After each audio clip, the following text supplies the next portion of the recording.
వంటలకు ఇంతకంటే స్వచ్ఛమైన గానుగ నూనె మరెక్కడా దొరకదు. SRV naturals. ఆర్డర్స్ కై స్క్రీన్ పై నెంబర్ కి కాల్ చేయండి.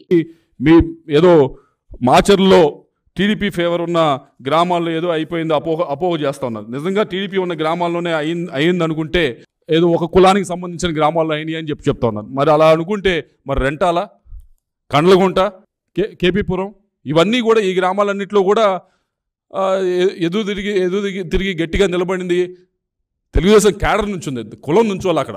ఈ అపోహ దయచేసి తొలగించుకోవాలి. ఆ రోజు అక్కడ నుంచుంది ఈ గ్రామాలు, నేను చెప్తున్న లిస్ట్ అన్ని గ్రామాలు కూడా అక్కడ కులంగా నుంచుంది. టీడీపీ క్యాడర్ నుంచోని ఇక్కడ ఎలక్షన్ జరగాలి.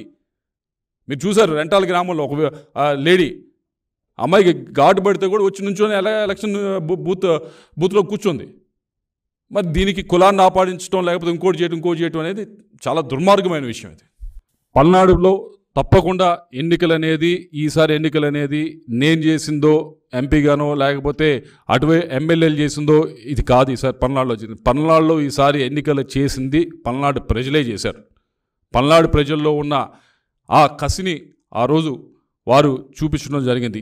వారు 86% దాదాపుగా ఓటు నమోదైంది అంటే ఆ రోజు వారికి ఎంత కసి ఉంది అనేది దాన్ని బట్టి అర్థమవుతుంది. ఈరోజు నేను ఈ మాట చెప్తా ఉంది ఏదో రిజల్ట్ వచ్చిందో చెప్పట్లేదు, ఎలక్షన్ రిజల్ట్ వచ్చిందో చెప్పట్లేదు. ఎలక్షన్ రిజల్ట్ రాకముందే నేను చెప్తా ఉన్నా ఎలక్షన్ రిజల్ట్ ఎటైనా వెళ్ళొచ్చు, ఎవరైనా గెలవచ్చు. అయినా కూడా నేను చెప్తా ఉన్నా, ఎలక్షన్ ముందే చెప్తా ఉన్నా. ఆ రోజు ఎలక్షన్ జరిగింది అంటే ముఖ్యంగా తెలుగుదేశం పార్టీ క్యాడర్ చేశారు ఎలక్షను.